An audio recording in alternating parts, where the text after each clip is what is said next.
Cercare casa online è facile, ma comprare casa è un'altra cosa. Al tuo fianco hai gli agenti immobiliari. Con la loro professionalità e competenza, comprare e vendere casa è semplice e sicuro. Ogni agente sa come dare il giusto valore al tuo sogno. Con noi il tuo domani inizia oggi.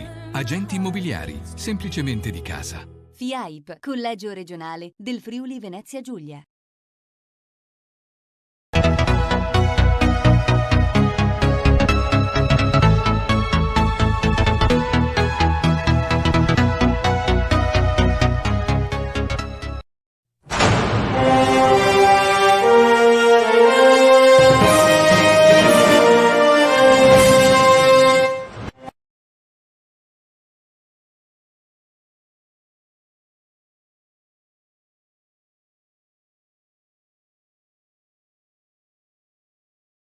Per quanto riguarda l'appuntamento quotidiano con Linea Diretta, abbiamo già collegata con noi da Udine l'avvocato Federica Bergamo, acquirenti, per parlare di iniziative legate all'associazione. Buongiorno avvocato. Buongiorno a lei, grazie. Ecco, prima di parlare con lei però diamo 2 aggiornamenti di cronaca, perché chiaramente la cronaca non va mai, neanche con lockdown si ferma, no? Proprio dedicate al territorio. Ecco, rimanga un attimo lì con noi, tra poco le passeremo di nuovo la linea. Allora, innanzitutto, ennesima spaccata in provincia di Pordenone.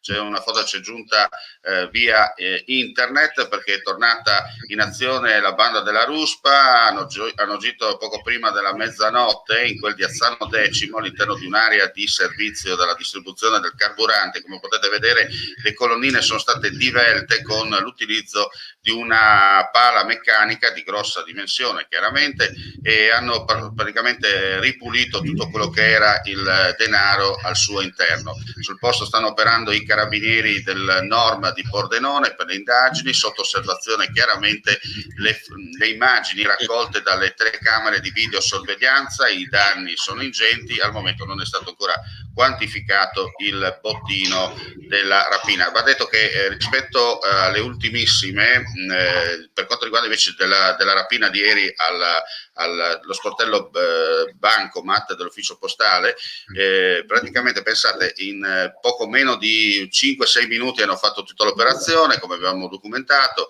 Hanno prelevato, pensate, soltanto taglie da 50 euro per evitare insomma di non perdere tempo a conteggiare, e il bottino è di 40.000 euro in totale. Oltre al danno, ricordiamo, pensate, l'ufficio postale di Zoppola dovrà rimanere chiuso per almeno 6 mesi tra ristrutturazione e riapertura poi al pubblico per il grosso danno effettuato. Tanto, come abbiamo detto, l'ufficio postale è a pochi metri dalla nostra sede, e per poco, insomma, la deflagrazione rischiava anche di abbattere i servizi pubblici, tra parentesi, perché proprio il nostro bagno è attaccato al muro della posta, rischiavano addirittura di abbatterci anche il bagno del nostro ufficio, tanto per dire com'è stata la potenza della deflagrazione.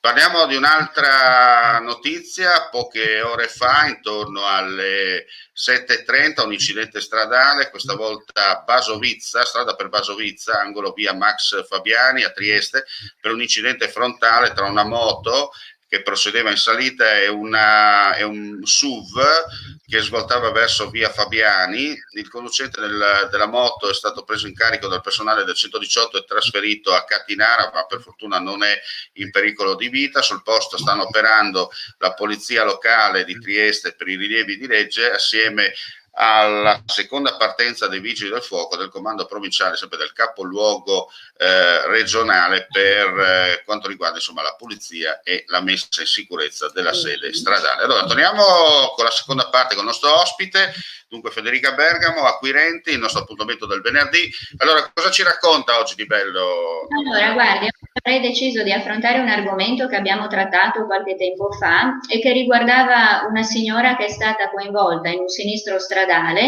In particolare le era caduto un platano sulla macchina che si trovava dalla parte opposta della carreggiata. Come può immaginare, l'impatto fu violentissimo, tanto che dovettero intervenire anche i vigili del fuoco per estrapolare la signora dall'abitacolo. intervennero le forze dell'ordine per effettuare tutti i rilievi del caso e chiaramente la signora subì delle lesioni importantissime, venne ritrasportata per tutti gli accertamenti sanitari. Certo. La signora ci contattò per ottenere il risarcimento dei danni subiti e subenti.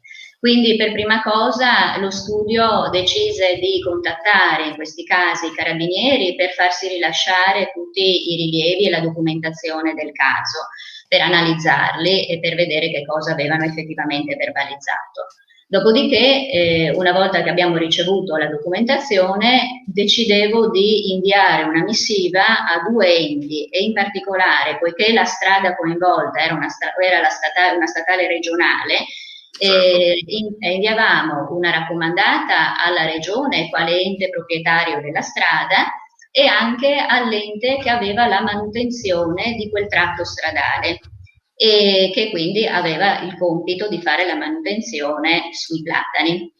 Ci contattava la compagnia assicurativa, la quale, la controparte, la quale ci negava inizialmente il risarcimento in quanto eccepiva il caso fortuito.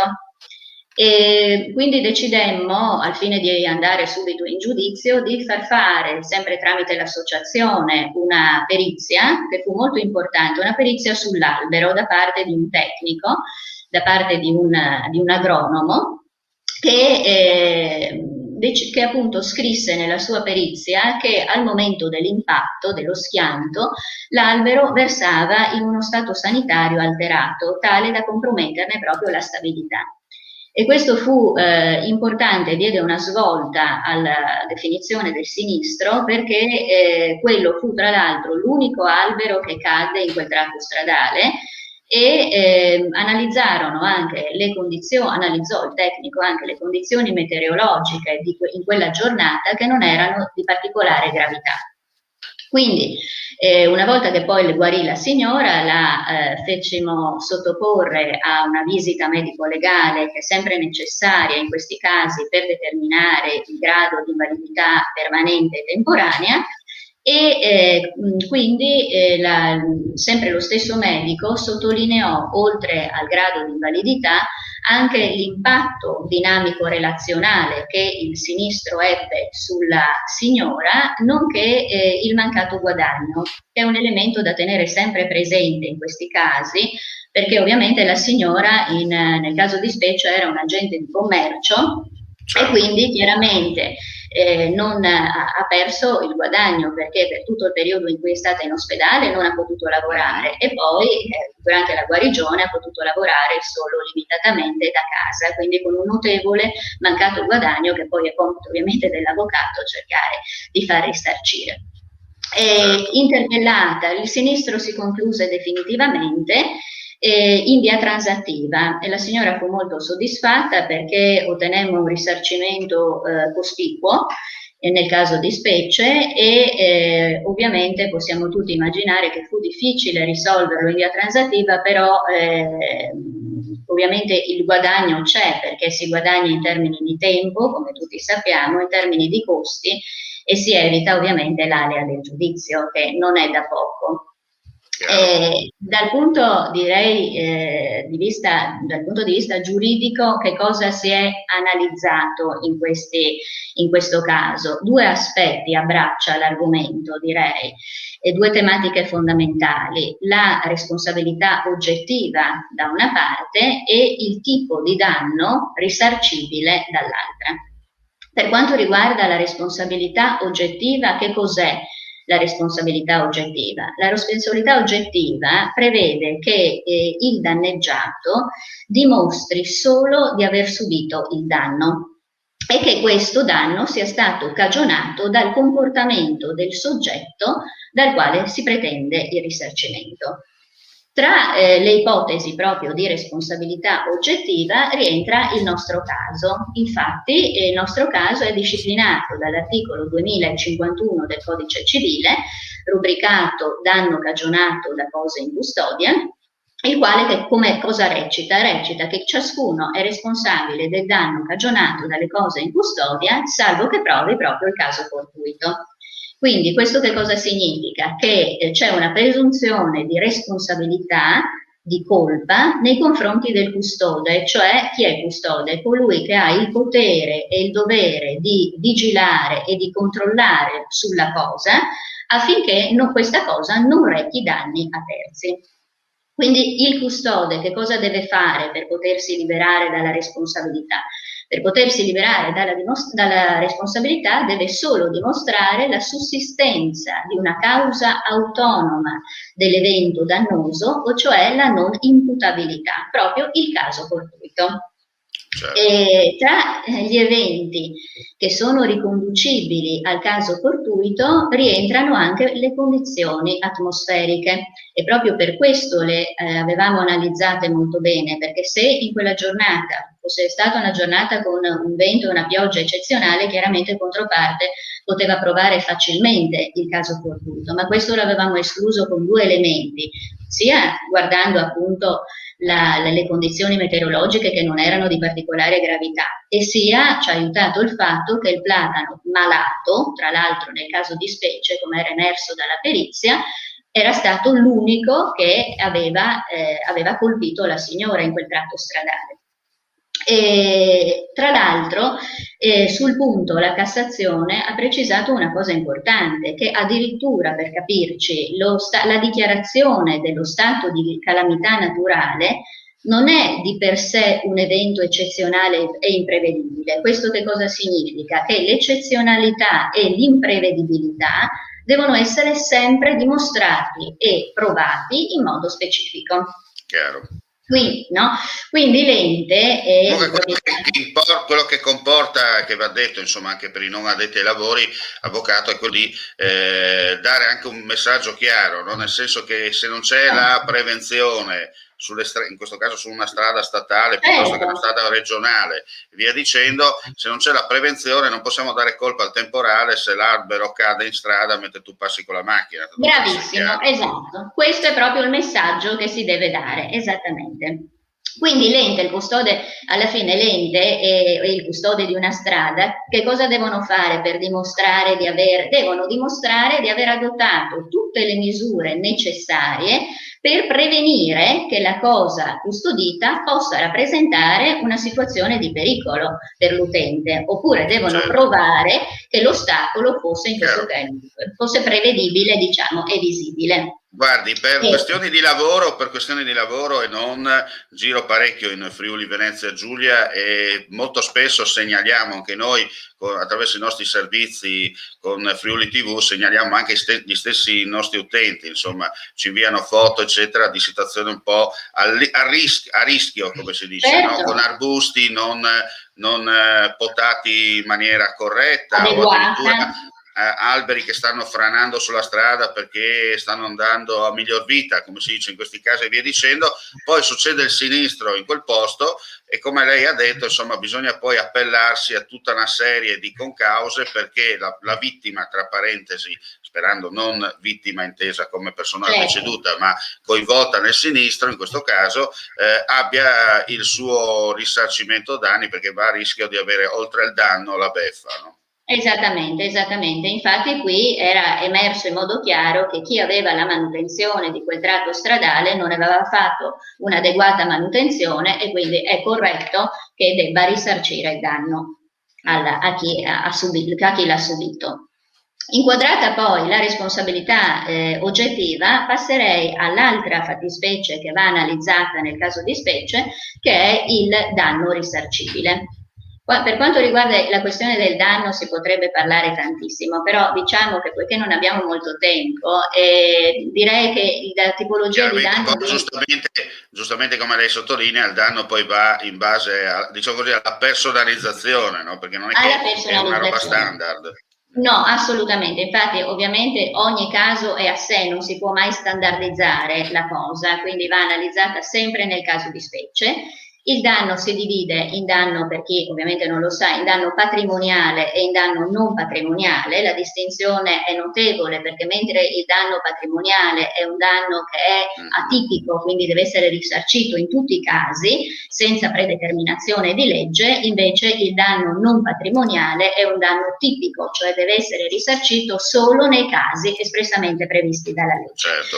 Sul danno non patrimoniale si potrebbe parlare per ore, però mi limito semplicemente a spiegare, diciamo, a sottolineare una evoluzione giurisprudenziale che c'è stata molto importante nel 2008 con le sentenze di San Martino, si chiamano così perché sono state emesse proprio nel giorno di San Martino, che hanno precisato che il danno non patrimoniale, pur essendo un danno unico come categoria, viene suddiviso in 3 sottocategorie o diciamo componenti, e queste 3 componenti però devono essere viste a livello puramente descrittivo, e cioè quali sono? Sono il danno esistenziale, detto anche dinamico relazionale, che consiste nel peggioramento delle condizioni di vita quotidiane che il soggetto ha subito, il danno biologico inteso come lesione dell'integrità psicofisica e il danno morale come sofferenza che è interiore che il soggetto ha subito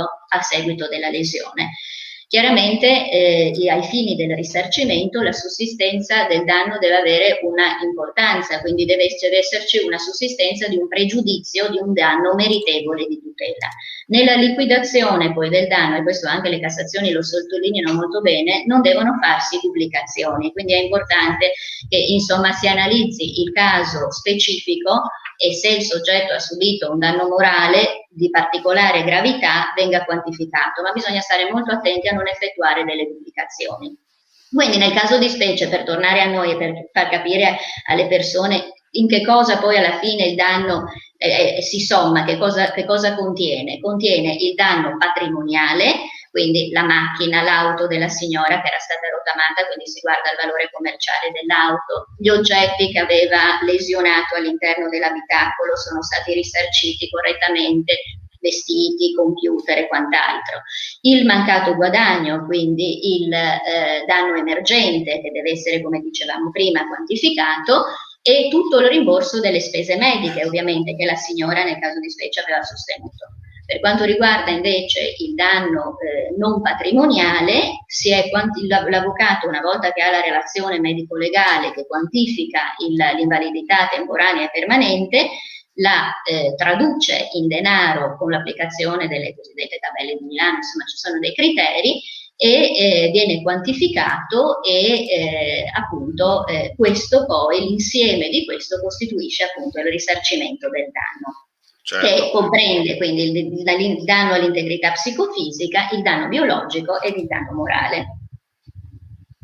Ecco, io spero di non avervi annoiato, diciamo, ma ho cercato semplicemente di sintetizzare degli argomenti che sono però dal punto di vista giuridico molto complicati e che non possono poi mai essere generalizzati. Sì, diciamo. Perché si va a rischio, avvocato, che con la sintesi, troppa sintesi, poi alla fine si crei confusione, no? Perché magari si toglie un passaggio fondamentale e giustamente magari uno prende pesci per carne o fischi per fiaschi. Non tanto Esattamente.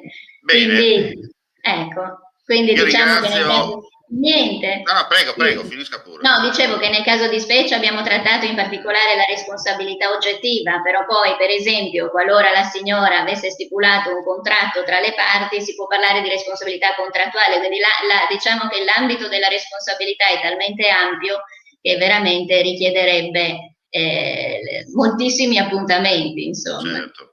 Beh, queste sono, diciamo così, finestre informative che noi apriamo con l'associazione acquirenti il venerdì mattina, solitamente per chi ci guarda in diretta, e poi chiaramente rimanendo il servizio nel nostro archivio web, uno tranquillamente se lo può riguardare con comodità senza nessun problema. Chiaramente sono, ripeto, finestre informative per dare il messaggio chiaro a chi ci guarda, insomma, che ci sono queste associazioni, in questo caso acquirenti, che operano sul territorio con, non dico a chilometro zero, ma tanto per parlare chiaro, le quali si occupano non solo di un caso specifico o di un settore specifico, ma all'interno hanno più finestre per potersi, più porte, più cassetti, è un armadio con più cassetti dove uno, se vuole scegliere il cassetto degli incidenti stradali, può aprire e si rivolge in questo caso all'avvocato Bergamo.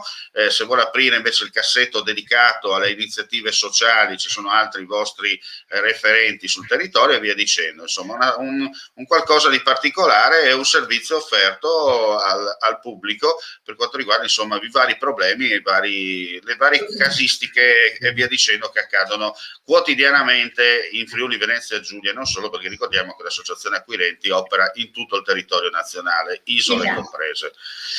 Bene, avvocato, io so che devo lasciarla perché lei ha un impegno di lavoro, anche lei deve recarsi in tribunale. Se vuole dire ancora qualcosa?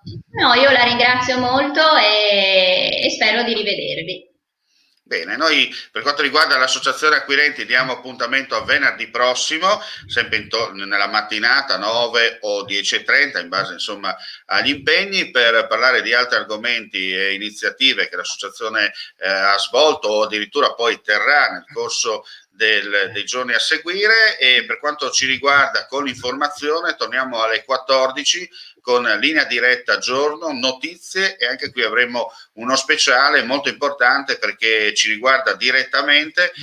Ci sarà con noi collegato il CEO di Horizon Informatica, Giuseppe Quattrin, Horizon Informatica che collabora a stretto contatto con friulitv.net, è la stessa famiglia, tanto per essere chiari. Perché? Perché vi parleremo di iniziative importanti legate al territorio di sviluppo per quanto riguarda i nostri progetti editoriali sul web e non solo. Dunque appuntamento alle 14 in rigorosa diretta. Per quanto mi riguarda, buongiorno a tutti e buon proseguimento di giornata. Grazie. Cercare casa online è facile, ma comprare casa è un'altra cosa. Al tuo fianco hai gli agenti immobiliari. Con la loro professionalità e competenza, comprare e vendere casa è semplice e sicuro. Ogni agente sa come dare il giusto valore al tuo sogno. Con noi il tuo domani inizia oggi. Agenti immobiliari, semplicemente di casa. FIAIP, Collegio Regionale del Friuli Venezia Giulia.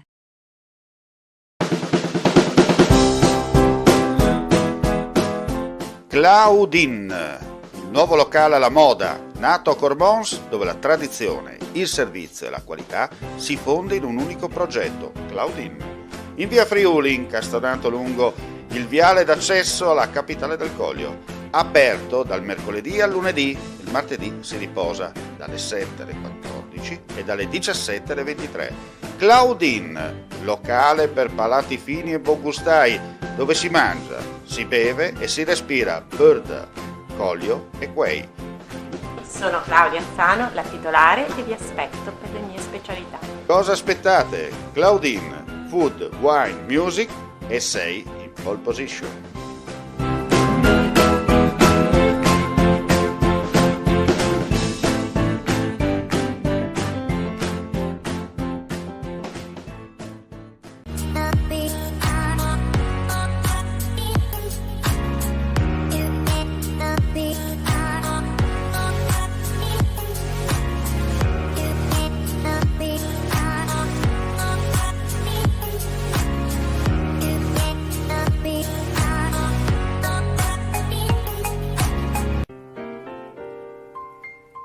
Artline Occhialeria, dal 1994 il vero artigianato italiano, un cuore totalmente friulano.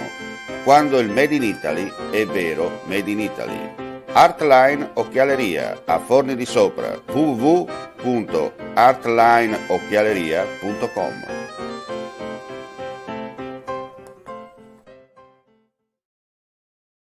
Legno Interni. Per la tua casa da più di 70 anni, qualità, cortesia e professionalità al tuo servizio. Porte interne, porte blindate, serramenti e accessori, parquet e pavimenti in legno, scale, soppalchi e molto altro ancora vi attendono presso la nostra vetrina espositiva di Via Brava 22, zona industriale Brava, a San Giovanni al Natisone, in provincia di Udine. Per maggiori informazioni visita il nostro sito www.legnointerni.com o passa a trovarci.